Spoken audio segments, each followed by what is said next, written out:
Halo semuanya. Nah, kali ini kita akan membuat sebuah website dinamis, di mana website dinamis itu adalah website yang terhubung ke database, ya, di mana nanti user bisa menyimpan data baru, kemudian juga bisa menampilkan data dari database, juga bisa melakukan perubahan seperti update atau delete. Nah, kita akan membuat itu dengan bahasa pemrograman PHP dan juga menggunakan database MySQL. Tentu saja kita juga tetap menggunakan HTML, ya. Yang akan saya lakukan pertama kali adalah saya akan membuat sebuah file PHP, yaitu file controller.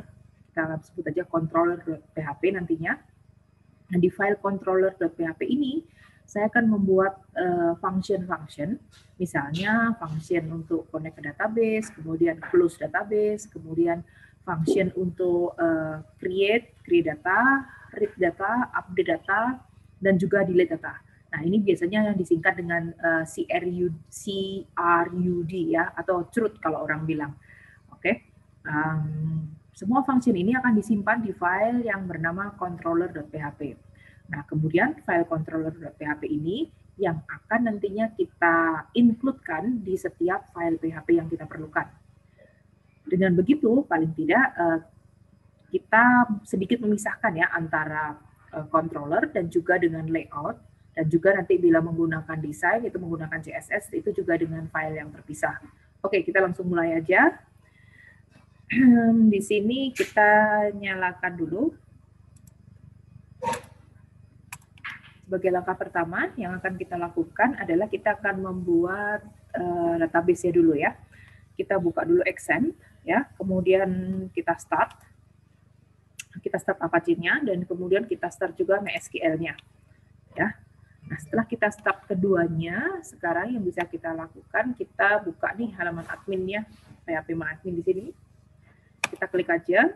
Nah, akan terbuka halaman PHP MyAdmin seperti ini. Kalau baru diinstal ya, masih kosong semuanya. Ini ada beberapa database yang sudah tersedia. Kita akan buat baru. Nah, di sini ada menunya ya. Bisa dilihat database, SQL, dan yang lainnya. Kemudian di sini usernya. Kita bisa lihat user yang ready apa aja. Nah, by default ada yang di sini namakan root ya. Ini username dengan nama root, kemudian hostname-nya localhost, dan tanpa password. Dia memiliki all privilege, artinya dia bisa akses ke semua database yang tersedia di sini. Jadi yang akan kita lakukan sekarang, kita nggak usah create user baru dulu, cukup menggunakan yang lama. Nah, kita create database baru. Kita menu database, kemudian kita create database website. Ini dia ya. My website, create nama database-nya. Kemudian kita create gini, guestbook ya. Guestbook. Kita create sebuah tabel sekarang dengan 4 kolom. Oke. Nah, sekarang kita buat satu tabel dulu aja, tabel guestbook. Kita akan bikin sebuah website yang bisa menerima pesan atau menerima message dari user. Oke, tampilannya seperti ini. Pada saat kita create tabel, nah kita isi sekarang guestbook ID. Oke, ini guestbook ID. Guestbook ID-nya ini adalah ID untuk tabel tersebut. Data type-nya integer aja. Kemudian di sini kita beri dia harus primary. Jadi setiap tabel ya, jangan lupa setiap tabel itu harus ada primary key-nya. Kita pilih di sini dia primary, go. Kemudian kita pilih auto increment. Nah, apa artinya primary? Primary key ya di sini dalam setiap tabel itu harus ada primary key-nya. Nah, sekolom yang menjadi primary key itu nilainya tidak boleh sama. Jadi antara satu data dan yang lainnya, misalnya sudah ada primary key dengan nomor 5, maka tidak boleh muncul lagi nomor 5. Nah, sekarang database di sini PHP MyAdmin kebanyakan menyediakan feature yang dinamakan di sini auto increment. Auto increment artinya kita tidak perlu pusing lagi, kita tidak perlu pikirin lagi apa ya data nomor berapa ya yang belum ada, atau kita mesti bikin function mencari nomornya yang belum ada. Kita tidak perlu lakukan itu. Tapi dengan auto increment ini, database sendiri yang akan menyediakan nomor berikutnya. Jadi misalnya nomor terakhir adalah nomor 1200. Maka secara otomatis dia akan generate untuk data berikutnya adalah nomor 1201 dan 1202, 1203 dan seterusnya. Dengan begitu memastikan bahwa tidak akan ada nomor indeks yang sama. atau nomor primary key yang sama. Oke, jadi kita gunakan aja feature yang disediakan ini, dan ini auto increment ini biasanya untuk integer ya, integer atau big integer atau pokoknya yang numerik nih. Oke. Kemudian di sini kita akan kasih name ya, nama pengirim pesannya. Saya akan pilih varchar aja. Ya, varchar itu untuk teks tapi ada batasannya. Saya kasih 250 deh. Ya, kemudian ada email. Email saya juga gunakan varchar aja. Varchar dan 250. Untuk pemahaman mengenai database bisa di video yang lainnya ya. Saat ini kita mau fokus untuk bikin website. Jadi saat ini saya tidak akan membahas lebih dalam mengenai database. Bisa dicek di video yang lainnya. Oke, kemudian di sini message ya. Saya akan tambahkan message, itu adalah kita pilih teks. Kenapa pilih teks? Agar tidak ada batasannya berapa karakter. Kalau varchar ini kita batasi 250, kita lakukan save. Oke, ini sudah tersimpan ya. Nah, sudah tersimpan, guestbook ID, name, email, message sudah tersimpan. Ini ada tanda gambar gold key yang artinya dia adalah primary key, dan di sini bisa kita lihat bahwa dia juga auto increment. So, sekarang kita coba deh kita insert data ya. Di sini insert. Nah, ini karena tadi auto increment, jadi guestbook ID bisa kita kosongkan, dia akan otomatis generate datanya. So, saya kasih di nama Ana. Kemudian emailnya ana@myemail.com.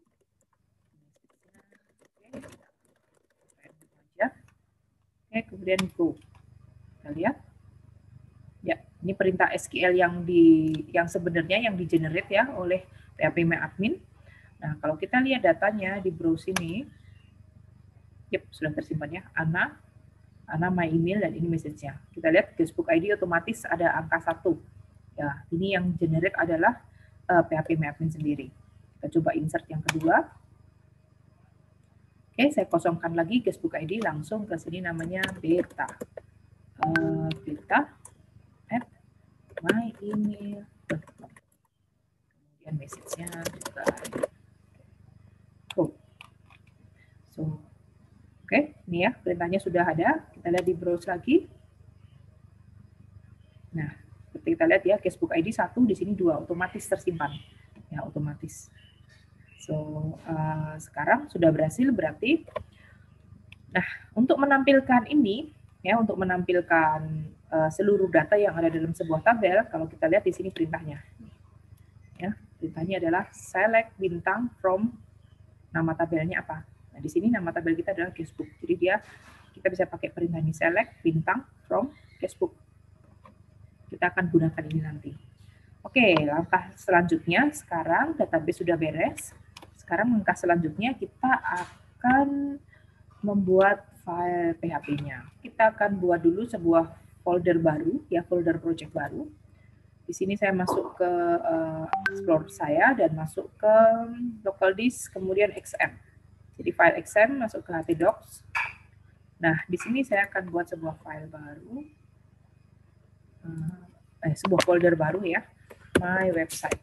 Saya beri nama projectnya sama, my website. Sini kita buka di sini ya, localhost, kita panggilnya. Nah, kalau sudah tampil seperti ini, berarti XM-nya sudah berjalan dengan lancar ya. Kalau kita panggil localhost, dashboard-nya sudah keluar. Nah, tadi saya buat baru folder dengan nama my website. Mestinya bisa dipanggil seperti ini. Oke, nah sudah muncul ya. Folder my website masih kosong, jadi dia hanya menampilkan list yang kosong seperti ini. Oke, tapi paling enggak sudah berhasil, XM-nya berjalan dengan baik. VS Visual Studio Code, kemudian kita open folder. So, saya buka my website nih, ya, diklik di sininya, kemudian select folder.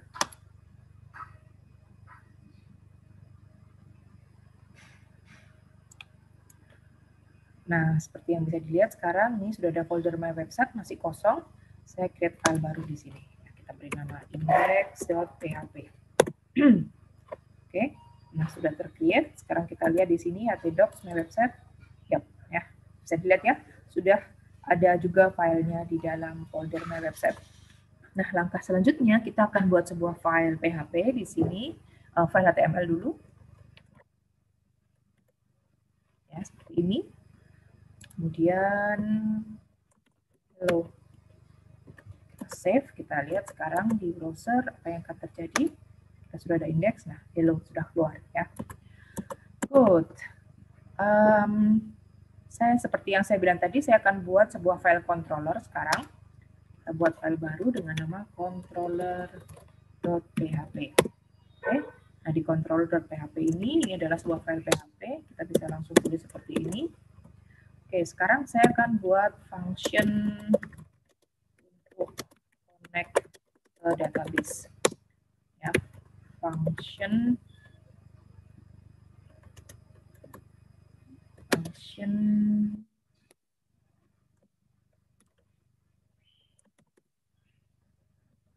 tadi nama functionnya my connect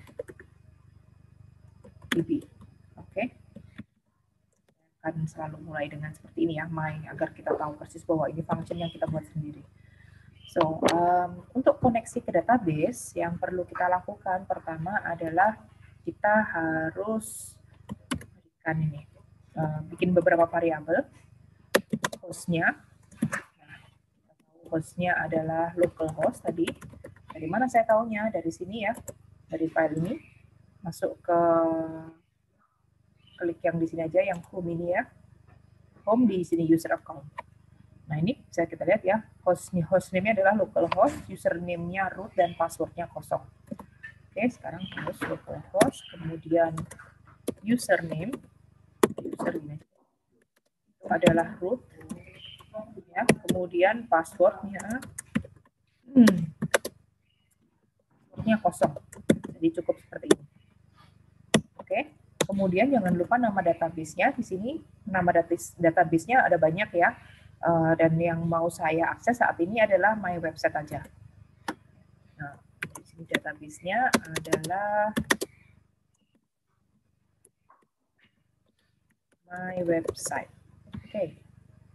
Oke, ini data yang kita perlukan adalah 4 ini. Nah, sekarang kita tinggal panggil connection ke database-nya. Untuk connect ke database, kita akan memanggil sebuah function. Namanya adalah mysqli connect.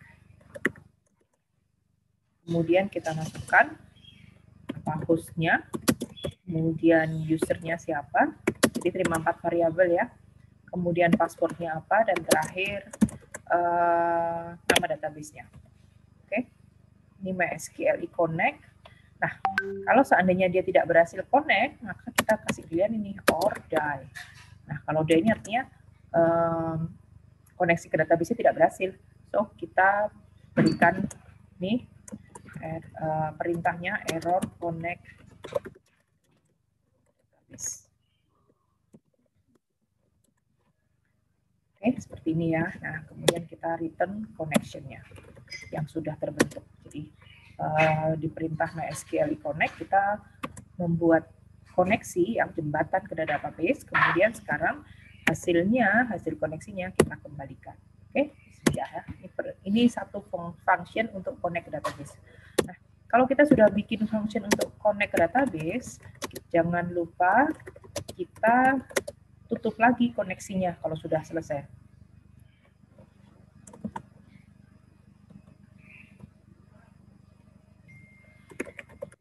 Bikin di sini function my close db.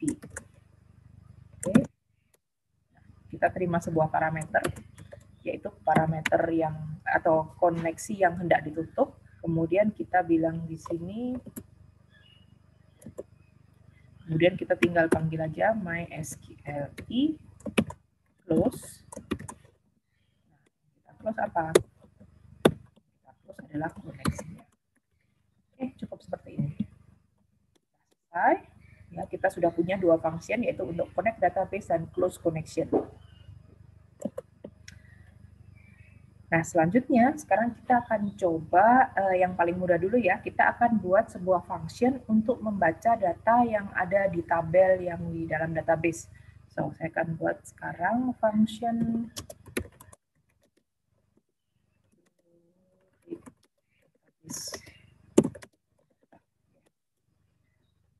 function yang akan saya buat ini bernama tadi guestbook ya, read guestbook. Oke. Nah, seperti ini. Nah, yang pertama yang dilakukan adalah kita panggil function yang kita buat di atas, myConnectDB ini. Nah, di sini panggil ya. Sekali lagi kita akan mengakses ke database, jadi kita buka dulu koneksinya. Nah, di sini saya simpan returnnya di dalam con ini. Oke, connection. Oke, setelah kita panggil, langkah selanjutnya yang akan kita lakukan adalah kita akan buat sebuah perintah SQL query, ya. Paling mudah, agar lebih mudah kita bisa menggunakan yang sudah ada tadi. Jadi di sini kita klik my website, website kita, kemudian guestbook. Nah ini ya, ini perintahnya. Kalau kita klik browse, dia akan menampilkan semua data yang ada. Nah ini perintah SQL-nya. Kita bisa copy aja dari sini. Oke, kita copy untuk memastikan kita tidak akan melakukan kesalahan ya.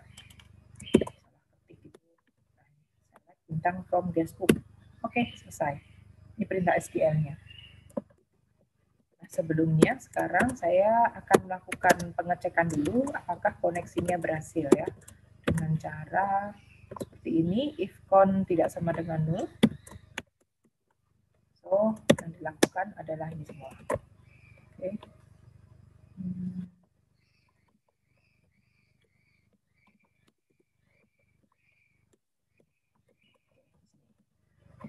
Selanjutnya kita akan melakukan koneksi ke database dengan perintah mysqli, kemudian query, ya karena kita akan menjalankan sebuah query.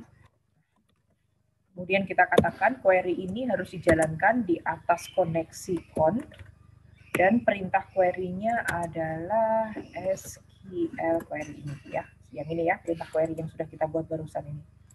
Oke, kemudian bisa jadi nih query-nya nggak berhasil atau ada error, maka kita lakukan or die. Nah, kalau die kita putus koneksinya. Kemudian di sini kita minta mysqli errornya. Ya, errornya apa nih?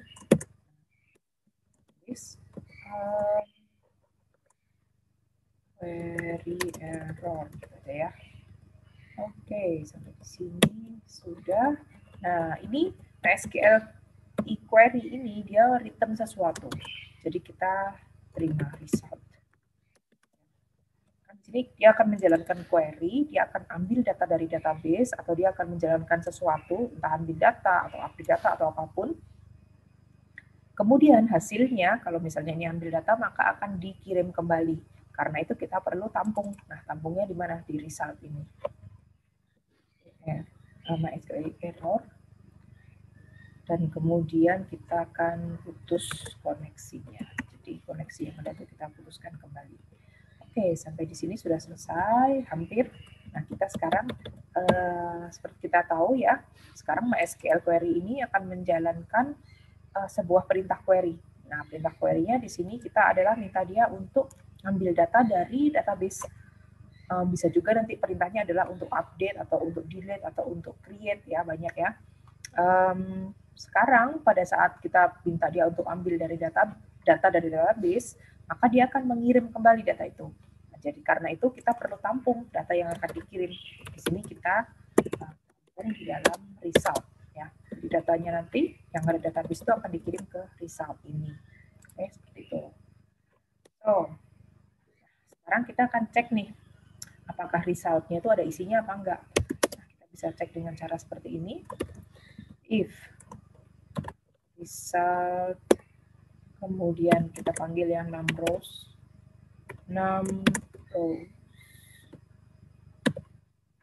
Oke. Ini artinya jumlah row yang ada di dalam result. Num row sendiri adalah sebuah function ya yang kita panggil untuk dijalankan atas variabel result ini. Nah, bila jumlah row-nya lebih besar dari 0, maka yang terjadi adalah, nah kita akan lakukan apa? Kita akan fetch datanya, atau kita akan ambil sekarang datanya. Oke, untuk ambil datanya saya akan menggunakan while. ya di sini, while saya akan row, kemudian $result, ya. Oke, di sini saya akan menggunakan function fetch seperti ini. Apa yang dilakukan function ini? Yang dilakukan adalah seperti ini. Dia akan fetch assoc ini, dia akan mengambil data dari array yang dikirim di sini, ya, di dalam result ini. Dia akan mengambil satu persatu array-nya, dan masing-masing array itu akan disimpan di dalam row. Ya, di dalam row dikerjakan dulu, kemudian di sini code-nya dijalankan. Kemudian setelah selesai satu baris, dia akan mulai mengirimkan baris yang kedua, ketiga, dan yang keempat, dan seterusnya. Ya, itu yang dilakukan oleh function ini. Oke, sekarang apa yang akan kita lakukan? Nah, sekarang yang akan kita lakukan adalah kita akan simpan data dari database ke dalam array. Ya, so yang kita lakukan adalah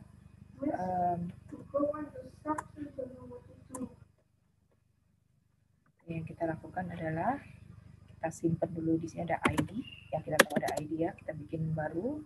Kemudian di sini ada row. Dari row adalah sebuah array. Ya, nah isi array-nya apa? Isi array-nya itu di sini adalah guestbook ID. Dimana saya tahu nama guestbook ID ini dari nama kolom yang ada di dalam tabel, ya.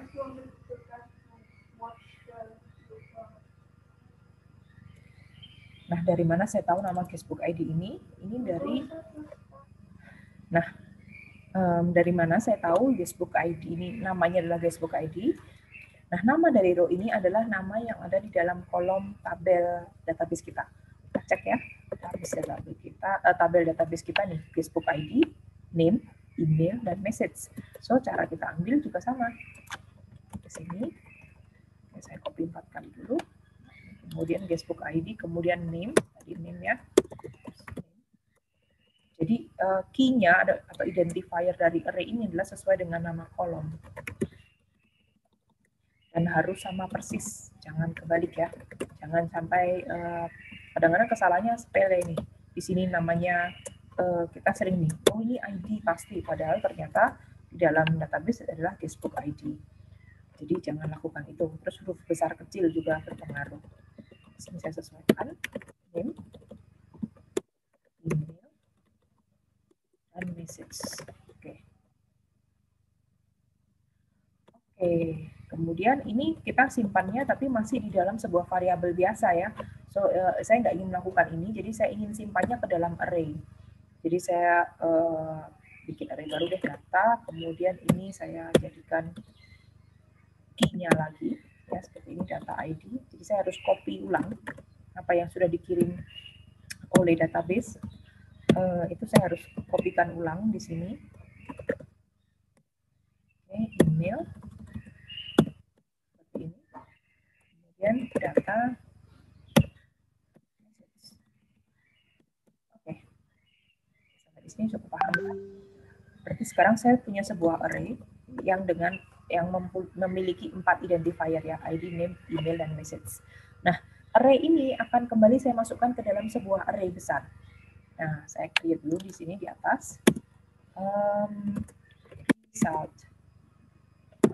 All data, ini aja ya. All data sama dengan array. So, memastikan bahwa all data itu adalah array. Sekarang yang akan saya lakukan, saya akan panggil perintah untuk post ya, array post. Oke. Nah, apa yang di post? Yang pertama nama ini all data, kita simpan dulu di sini. All data ya, ini array utamanya. Kemudian yang di post adalah data. Ini dengan begini artinya adalah kita simpan data ke dalam all data. Nah, nanti di baris kedua dia akan simpan lagi, dia akan timpani data. Datanya akan baru lagi dan disimpan lagi ke dalam all data seperti itu. Sehingga all data ini akan menampung seluruh data yang ada di dalam tabel database tadi. Oke, sampai di sini kita sudah lakukan return all data. Yang terakhir kita return all data. Sudah selesai. Sekarang function read casebook kita sudah selesai. Kita akan coba tampilkan ini di dalam index.php. Nah, ini di index.php saya split aja biar kita lebih mudah paham ya. Ini, nah di index.php tadi isinya akan hanya hello ini. Saya akan beri judul sekarang.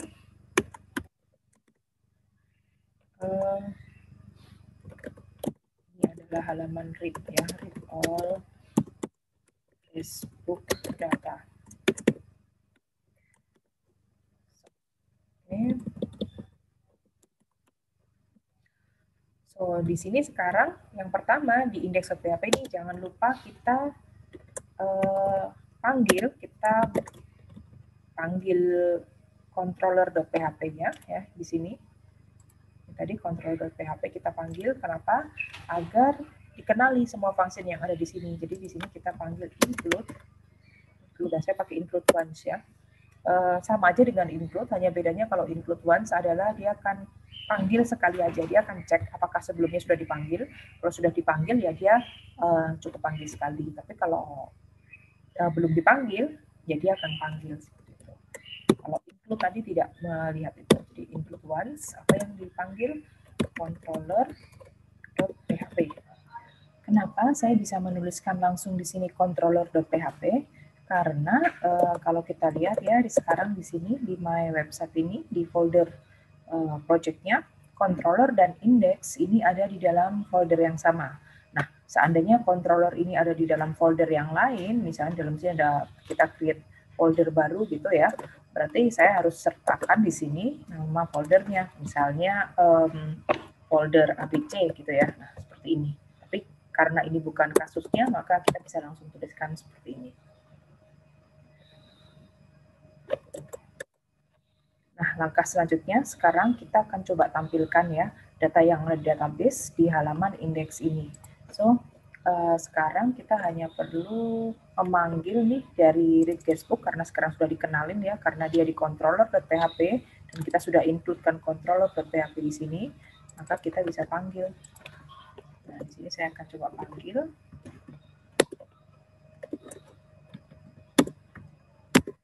Ini saya akan kopas di sini perintahnya ya. Ini adalah function read casebook saya panggil.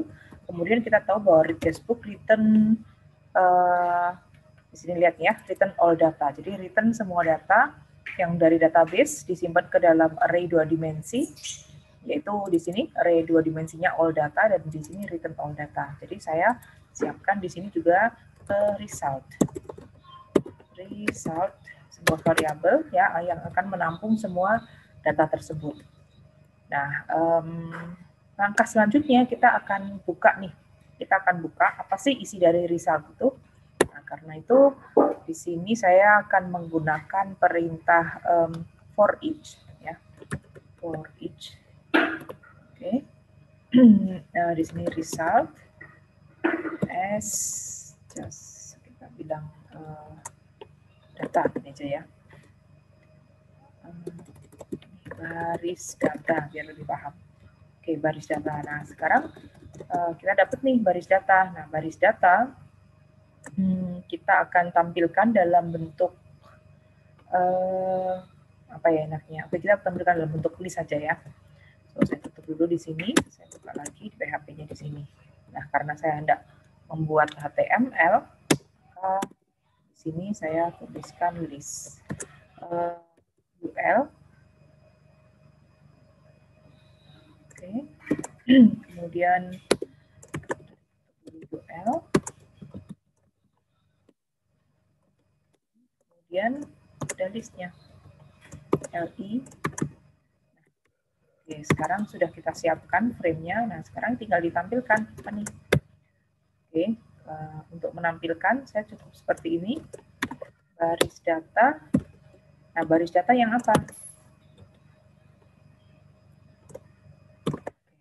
Ini ya. Nah, baris data yang pertama adalah ID-nya. Sini saya kopas ke sini. Kemudian saya ambil lagi dari sebelah kiri ini. Ini saya kopas dulu. 4 kali ya. Oke, ID, kemudian ini name, saya kopas ke sini juga name, kemudian email, dan yang terakhir adalah message. Nah, jadi seperti kita tahu, result ini adalah semua data, dan kemudian kita akan dengan menggunakan for each, dia akan mengkopikan satu persatu baris datanya, ya. Dan di baris data dia berupa adalah sebuah array, karena itu kita juga perlu panggilnya seperti ini, ya, array dengan key ID, array dengan key name, key email, key message. Nah, dia akan menampilkan di sini. Oke, jangan bingung, ini adalah perintah apa. Jadi kurung siku tanda tanya sama dengan ini sama aja kalau kita panggil dia seperti ini. Ini sama aja kalau saya tulis PHP kemudian echo. Nah, seperti ini. Ya. Nah, ini sama persis dengan seperti ini. Jadi ini penulisannya penulisan cara singkatnya aja. Jadi nggak usah bingung. Nah, ini bisa ditulis seperti ini yang di atas atau bisa tulis seperti yang di bawah ini. Nah, untuk mempersingkat, saya lebih suka menggunakan ini. Ya. Save. Ini juga kita save. Coba sekarang kita lihat hasilnya seperti apa. Oke, kita refresh. Yep, masih ada error. 6 rows. Call to undefined method. 6 rows. Let's see. Nah, seperti ini. Oke, masih ada error setelah kita refresh. Coba kita lihat di sini ada di controller PHP 28 di sini. Oh ya, saya lupa, ini tidak perlu menggunakan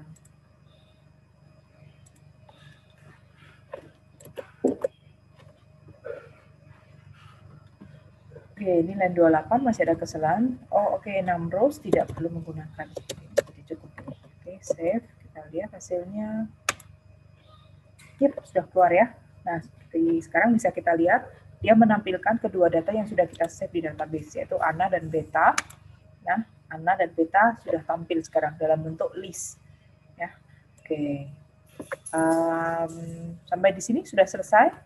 Jadi kita sudah melakukan koneksi ke database, kita sudah create sebuah tabel dalam database, dan kita sudah berhasil menampilkan data yang ada di dalam database ke dalam halaman website. Nah, yang terakhir jangan lupa untuk melakukan close DB. Di sini ya, di sini kita lakukan my connect DB.